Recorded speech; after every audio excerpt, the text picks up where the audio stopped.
Okay, so it's going to be my second time trying to add some commentary to my race video. This one is the VirtuSlo series of six long races every Sunday afternoon that I thought I'd jump in on. So a little bit different categories here. They've broken them up, made them a little bit tighter. So what would traditionally be a high-end C, low-end B, we're kind of like under 3.36 is now in the D category, which is why I'm in the deep end here.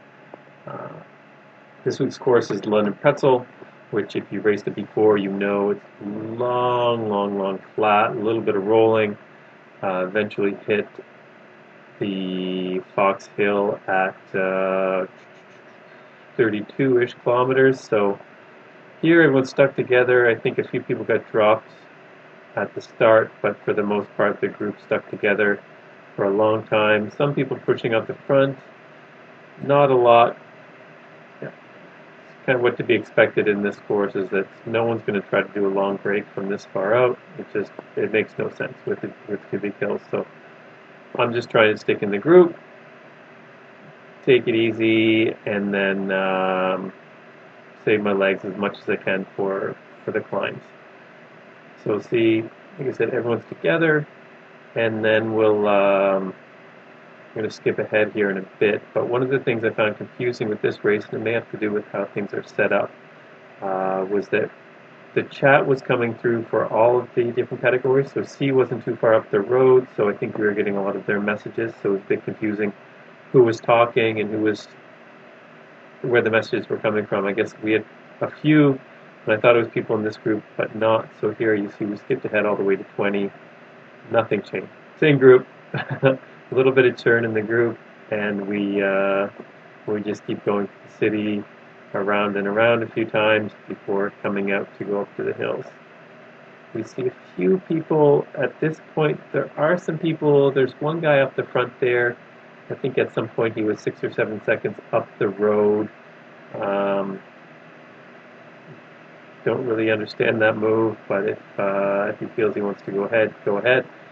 I think we eventually reel him back in, and then we'll see. We'll come up to the climb here in a few minutes, but we'll see people pushing up there to make the catch, and things get strung out for a minute, and we eventually do make the catch here, but it did get strung out a little bit. Used a little more energy than I wanted to. I wanted to save as much as I possibly could going into the climb, and then here we go. We're at the start of the climb, and just slowing it down a little bit, so it's not super fast going up, but these are tough ones coming up. They're really steep at the bottom, and so it starts to break away. It starts to break up pretty early. I'm see here I'm like in 39th, 34th, and then a group just goes up the road. I don't think I see them for the rest of the race. I'm just trying to measure my efforts. Here, officially, the climb hasn't even started yet, and so I'm still a ways back. It's a longish climb, so I don't want to burn out too quickly and then have nothing left for the second climb, because after this one we go back down, through London again, and then back up Fox Hill before descending down to the finish. So here you see the climb isn't even just officially starting now. So it's don't need to say too much going up this climb, but you can see the really steep pitches at the bottom of these climbs. So if I thought a little bit more, I would have pushed a little bit harder at the bottom of this one, just to get up to the flat point with the group ahead, because by the time it sort of flattens out, I'm too far back that I can't really make the catch. So I think next time I go Fox Hill, I will put a little bit more effort into these 10-12% sections, and that way, when it does become draftable again, I am in a group, and I'm not fighting too hard to catch up too late in the climb and giving up too much of a gap too early on. So here, I'm already 7 seconds back to people up front, so I've got a lot of work to do. If I had just done a little bit more earlier, I probably would have been a bit better off, don't know. But here I do find a group find some wheels to sit in on. I think this guy in front of me, he was dropped from a group ahead because he's not showing up on the leaderboard. But he seems to be with our group throughout the rest of the race. I recall sort of seeing that name on the second climb as well. So here I'm just working hard, trying to get up to this group ahead, looking at the profile of the climb. It does flatten out, almost go downhill at the top, so it's shorter distance-wise than it appears, but it also means it's steeper than the official gradient that it shows in the climb profile that you'll see on the Zwift Power or the Zwift Insider profiles, just because that last several hundred meters is just flat. So here I'm just working hard, and so here Presnick comes up. I think I race with, he's sort of in the group with me until just about the end of this race, so getting some wheels to sit on while it's still draftable here. Again, I think anything under 6 or 7%, you still get a decent draft. Here it's getting towards the end. I'm not sure, so some people maybe have dropouts, not sure what happened, but we're getting towards the last section of the climb here. The group is getting fairly big, but I'd like to get up in the groups up ahead. So knowing that the climb portion is coming to an end here, I start to put in a little bit of more of an effort to make it up, see how far I can get up and which group I can latch on to for the descent. So I'm able to get up to these guys. There's another guy just a little bit further through. So here this is someone who's dropped because he's not showing up, or maybe that is Brandetter.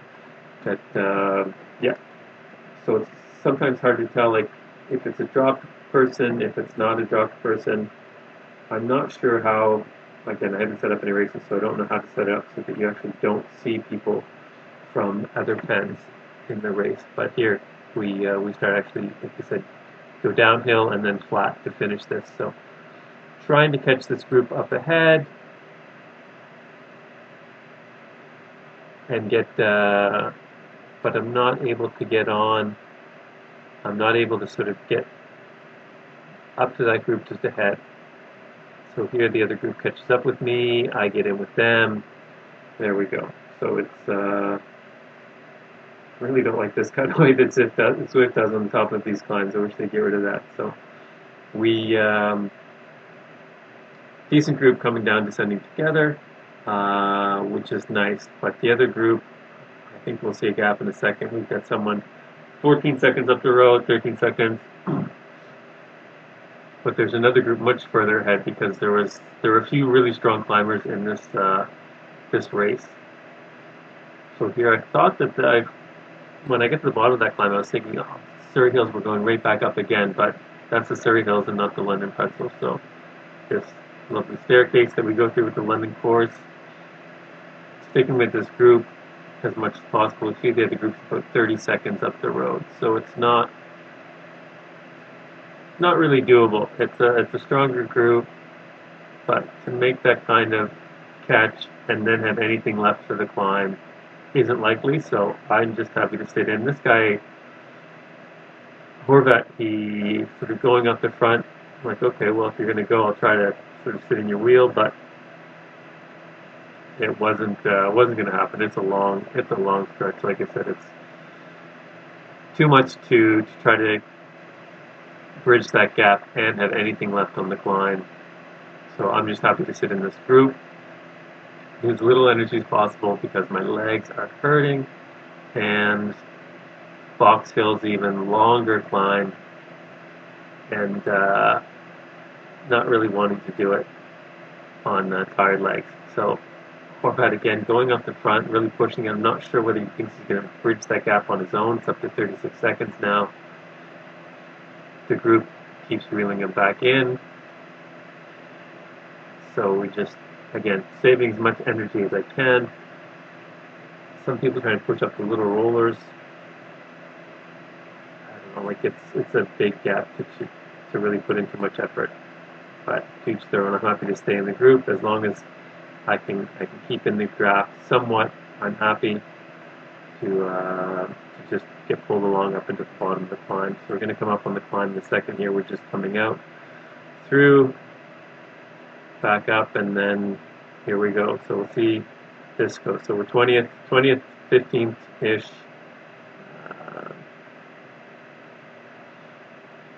This one's not as bad. It's going to get steep here in a second. Then we'll see how it all plays out. So the one thing that surprised me is the guy who was pushing hard to bridge the gap. He gets dropped early in the climb, and I don't know whether that's just burned out trying to sort of make those chases. But he, not too far into the climb, he's gone off the back. So here, another coalition rider who's kind of with me in this group, he starts to push hard up this climb. So I, knowing that the steep part is this first few hundred meters at the bottom, I don't mind to push a little bit harder, but I'm not trying to go off the front. I'm just trying to make sure that I'm not getting dropped off the back too much. Making sure that when it does, I'm with the group so that when it does flatten out a little bit higher up, I'm in a situation where I'm still able to drop. So here we've got a drop rider from an earlier group that fell back through. I'm not sure whether that's the C or the D group, probably the C group. I've got a couple guys here with me, and then we're going to pass a couple more drop riders here. And here we see Lopez again, who we saw on the last climb, and he ends up climbing up this one with us as well. So we've got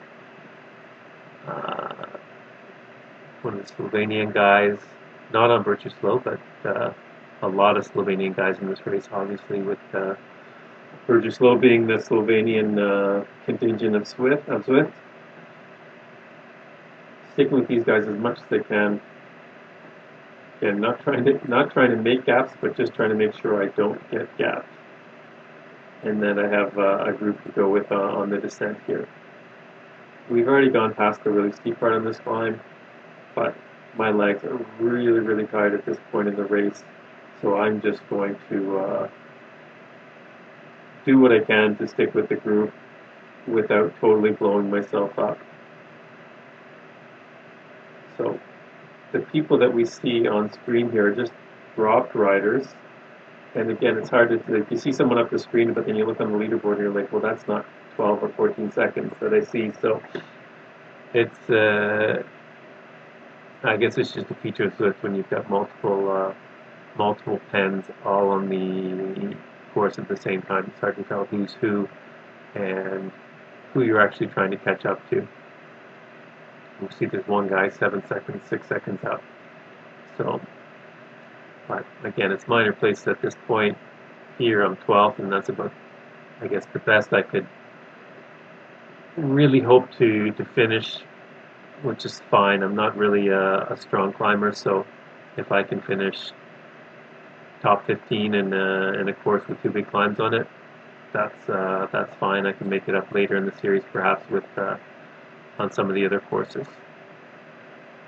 We'll see some of them more that suit my strengths.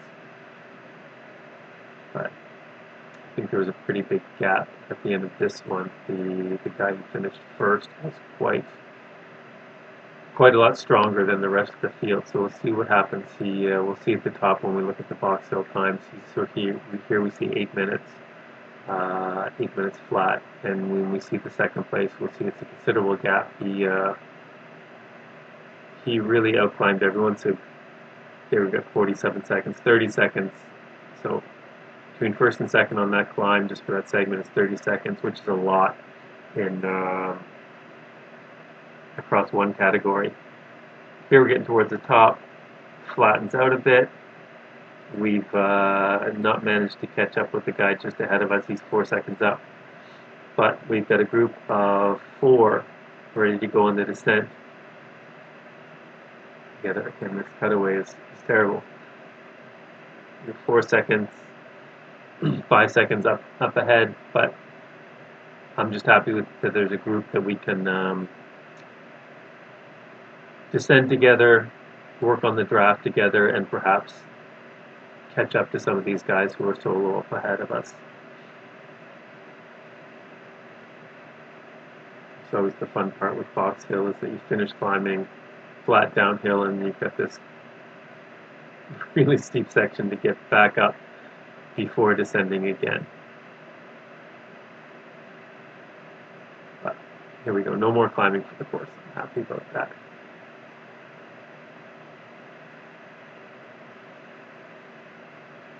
But I keep getting gapped on this descent. So here, someone comes by, Pretzel comes by. All right, let's see if we can get back together with the group here. All right, now we've got 5.